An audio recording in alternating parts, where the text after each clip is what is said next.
ಮನಸ್ಸಿಂದ ಯಾರೂ ಕೆಟ್ಟವರೆಲ್ಲ ಹಾಡು ಅಷ್ಟು ಫೇಮಸ್ ಆಗಿದೆ ಅಂದರೆ ಮುಖ್ಯ ಕಾರಣ ಸುದೀಪ್ ಸರ್. ಯಾಕಂದರೆ ಹಾಡನ್ನು ಗುರುತಿಸಿ ಅವ್ರ ಧ್ವನಿಯಲ್ಲಿ ಹಾಡಿ ಅದನ್ನು ಎಲ್ಲ ಮನೆಗೂ ತಲುಪಿಸಿದ್ದಾರೆ.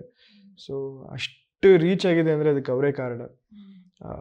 ಇವತ್ತಿಗೂ ಅವರ ಒಡನಾಟ ಸಿಕ್ಕಿದೆ ನನಗೆ ಬಿಗ್ ಬಾಸಿಂದ. ಸೊ ಒಂಥರ he is more like a mentor.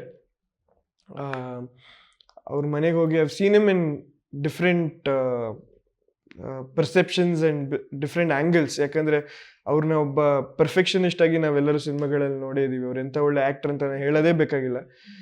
ಅದು ಬಿಟ್ಟು ನಾನು ಕೆಲವೊಂದನ್ನು ನೋಡಿದ್ದೀನಿ. Him as A leader, him as a chef. ಮನೆಯಲ್ಲಿ ಅವ್ರು ಅಡುಗೆ ಮಾಡಿಕೊಟ್ಟಿದ್ದಾರೆ, ಅಥವಾ ಬಕಾಸೂರನ್ ಥರ ತಿಂದಿದ್ದೀನಿ ಬೇರೆ ಬೇರೆ ಬೇರೆ ಬೇರೆ ವೆರೈಟಿಗಳನ್ನ. ಸೊ ಅವರು ತುಂಬ ಒಳ್ಳೆ ಶೆಫು, ತುಂಬ ಚೆನ್ನಾಗಿ ಅಡುಗೆ ಮಾಡ್ತಾರೆ. ಆ್ಯಂಡ್ ಅದನ್ನು ತಿಂದಿರೋಂಥ ಹೆಮ್ಮೆ ನನಗಿದೆ. ಆ್ಯಂಡ್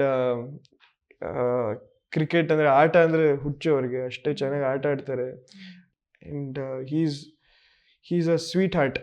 ಅಂದರೆ ಹೀಸ್ ಅ ಮೆಂಟರ್. ಆ್ಯಂಡ್ ತುಂಬಾ ಅವರ ವ್ಯಕ್ತಿತ್ವ ನನ್ನ ಮೇಲೆ ಪ್ರಭಾವ ಬೀರಿದೆ. ಅಂದರೆ ಹೀ ಕೀಪ್ಸ್ ಗೈಡಿಂಗ್. ಇಲ್ಲ ನೋಡಿ ಹೀಗೆ ಮಾಡಬೇಡಿ, ಹೀಗಿರಿ, ನೋಡಿ ಹಿಂಗೆ ಅಂತ ಹೀ ಆಲ್ವೇಸ್ ಗೈಡ್ಸ್ ಮೀ. ಸೊ ಅವರಿಗೂ ಒಂದು ಥ್ಯಾಂಕ್ ಯು ಹೇಳಬೇಕು.